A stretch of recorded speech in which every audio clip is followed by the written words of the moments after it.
साथियों नमस्ते, मैं ज्ञानेश वाकुड़कर। लोक जागर के इस एपिसोड में हम बात करेंगे राष्ट्र महाराष्ट्र के अंतर्गत। देखिए, महाराष्ट्र के चुनाव हो गए हैं।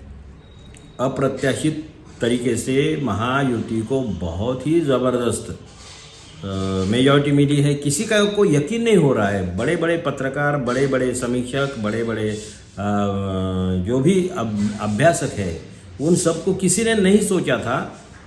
बड़ी रिसर्च संस्थाएं हैं, उन्होंने भी नहीं सोचा था कि इस तरीके से महायुति को बम्पर मेजॉरिटी मिलेगी। हालांकि इस पे सभी को संशय है। इतनी सुनामी जैसी परिस्थिति अगर है तो पहले अंदाज़ा क्यों नहीं आया? किसी को भी नहीं आया और ऐसा लगता भी नहीं था, कहीं पे भी नहीं लगता था। उल्टे महाविकास आघाड़ी के फेवर में वातावरण था। उनकी सभाओं में भीड़ इकट्ठा हो रही थी। अमित शाह को और मोदी जी को सभा अपनी कैंसिल करके भागना पड़ा था, यहाँ तक बात है। उनमें झगड़े भी थे, लेकिन खैर कोई बात नहीं, जो भी हुआ। अब ये कितना घपला है, कितनी गड़बड़ियाँ है, ये सब क्या होता है वो देखेंगे। लेकिन मेन बात यह है कि जो भी जनादेश आया है या लाया गया है, उसके बाद में महाराष्ट्र के पॉलिटिक्स में क्या होगा, एकनाथ शिंदे जी की भूमिका क्या होगी, एकनाथ शिंदे का रोल क्या होगा, या फिर अजित पवार का रोल क्या होगा, उनके लिए क्या भूमिका हो सकती है, उनका भविष्य क्या है। तो ये चर्चा है। उन्होंने कुछ अमित शाह को अल्टीमेटम देने की कोशिश की है क्या, कि उन्होंने एक प्रेस कॉन्फ्रेंस लेके बोला भी है कि जो कुछ हुआ है मैंने किया है, मेरी वजह से ये सब लाडली बहना वगैरह योजना और उसको बहुत ही सक्सेस मिला है। हमने ज़मीन पे जाकर काम भी किया है, लोगों को खुश किया है, लोगों की सेवा की है और इसीलिए ये बम्पर मेजॉरिटी मिली है, इस टाइप से। और उन्होंने सबसे बड़ी बात यह है कि ना अजित पवार का नाम लिया है और उन्होंने ना इनके अपने देवेंद्र फडणवीस का नाम लिया है। मतलब उन्होंने सारा क्रेडिट अपने खाते में लेने की कोशिश की है। ठीक है, उनको अधिकार भी है, समझ लीजिए।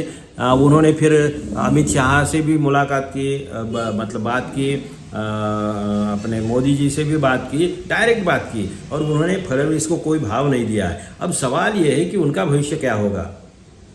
अमित शाह झुकेंगे क्या? उनको मुख्यमंत्री बनाएंगे क्या बीजेपी का मुख्यमंत्री होगा? फडणवीस मुख्यमंत्री हो सकते हैं क्या? तो इस मामले में चर्चा करते समय एक बात तो पक्की है कि शिंदे कोई सेनापति नहीं है। सेनापति के तौर पे उनको लाया नहीं गया था, वो तो एक शिकार है। मतलब किसी एक के अड्डे से या किसी एक के खेत से, समझ लीजिए, कुछ लोगों को तोड़ के लाया है, चुरा के लाया है। मतलब एक पोल्ट्री फार्म से समझ लीजिए कुछ मुर्गियाँ, कुछ मुर्गे चुरा कर लाए हैं। 40 मुर्गे चुरा कर लाए हैं, समझ लीजिए। तो होगा क्या? इनके 40 मुर्गों का भविष्य बिल्कुल पक्का है कि चोरी का जो मुर्गा होता है वो सबसे पहले कटता है। चोरी की मुर्गी पहले कटती है। इसीलिए शिंदे का भविष्य क्या होगा, तो कटना ही है उनको। मोदी शाह उनको कोई ज़्यादा तवज्जो देने वाले है नहीं, और शिंदे हो या अजित पवार हो, ये ज़्यादा कुछ गड़बड़ी कर भी नहीं सकते, क्योंकि उनकी पहले ही फाइलें तैयार है, करप्शन के मामले तैयार है। और बीजेपी को मालूम है, इसीलिए डर से तो गए थे ना। इनको धमकाया गया था, डराया गया था, ब्लैकमेल किया गया था। तो ये चोर थे, इसीलिए तो ब्लैकमेल हो गए ना। अनिल देशमुख कैसे मैदान में डटे रहे, संजय राउत कैसे मैदान में डटे रहे, केजरीवाल कैसे डटे रहे। तो ये जो चोर थे, इसीलिए डर के मारे भाग गए, डर के मारे। और सत्ता का लालच तो था ही, लेकिन उनको लग रहा था कि हमारे भरोसे पे ही अगली सरकार टिकेगी, अभी मजबूर रहेगी। अब बात ऐसी हो गई कि 132 तो उनके ही आ गए, बीजेपी के ही आ गए, और उन्होंने इनके पार्टी में जो घुसा दिए थे, प्लांट कर दिए थे अपने 20 के करीब कैंडिडेट आमदार, तो उसमें से भी कुछ आए होंगे। अब वो जो है, तो मेजॉरिटी तो वैसे भी उनकी बनती है। ये अगर कुछ गड़बड़ करने की सोचे तो वो अपने राष्ट्रवादी वाले जो बीजेपी के लोग हैं, और या जैसे शिवसेना वाले, शिंदे वाली शिवसेना के लोग जो हैं, तो उनमें से ये लोग बगावत कर देंगे ना, पार्टी छोड़ देंगे ना, इनका साथ छोड़ देंगे। नारायण राव राणे का बेटा या ना अजित पवार को मान सकता है, ना शिंदे की बात मान सकता है, वो तो बीजेपी को मानेगा, वो क्यों इनके साथ में रहेगा। तो वैसे भी इनके पास में ये सेनापति नहीं है, ये तो शिकार है या एक प्यादा था। शिंदे भी प्यादा था, अजित पवार भी प्यादा था। शरद पवार को उनकी पार्टी तोड़ने के लिए और अपने उद्धव ठाकरे की पार्टी तोड़ने के लिए इनको मोहरा बनाया गया था।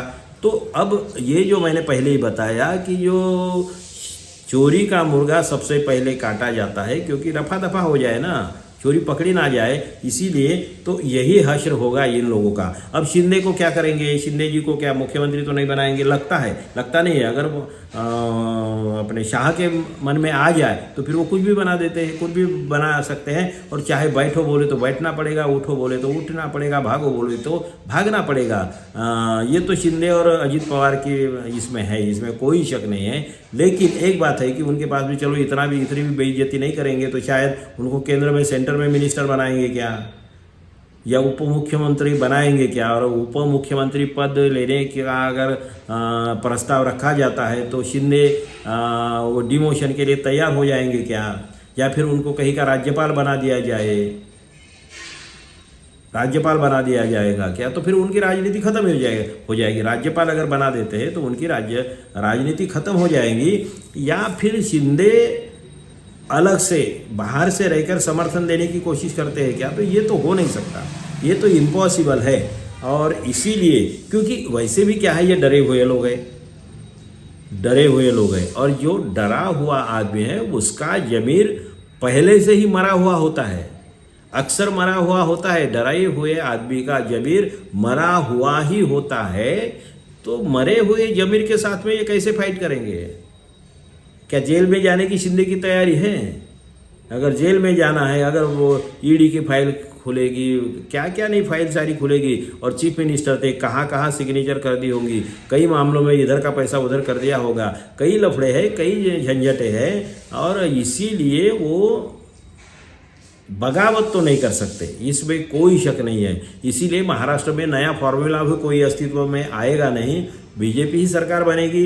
सवाल ये है कि मुख्यमंत्री कौन बनेगा, ये बात अलग है, वो शाह जो तय करेंगे वही मुख्यमंत्री बनेगा। अब रही बात ये है कि अभी महाराष्ट्र में नई सरकार या नया मुख्यमंत्री आने के पहले ही लोगों को परेशान करने का इन्होंने शुरू कर दिया है। महंगाई तो फिर 2-4 दिन में बढ़ा दी गई है।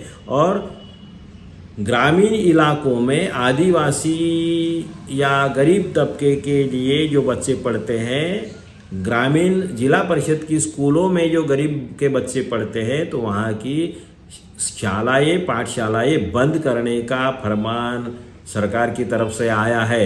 मतलब सचिव ने साइन करके वो निकाला है। इसका मतलब ये है कि शिंदे सरकार ने और फडणवीस सरकार ने, अजित पवार की सरकार ने पहले से ही वो तय किया था कि गरीबों के बच्चे जहाँ पे है, मतलब आदिवासी बच्चे हैं, क्योंकि छोटे इसमें उनके पास में सुविधाएं नहीं होती, उनके पास पैसा नहीं होता, अफोर्ड नहीं कर सकते। अपना बच्चा 4-5 किलोमीटर भी कहीं बाहर भेजना उनके लिए संभव नहीं होता है। इसीलिए ऐसे गाँवों की छोटे खेलों में ये 10 बच्चे हैं, 9 बच्चे हैं, 8 बच्चे हैं, ऐसी छोटी पट संख्या होती है। और ये स्कूल्स चलाना बहुत ज़रूरी होता है, क्योंकि एजुकेशन ये प्रॉफिट मेकिंग बिजनेस नहीं हो सकता।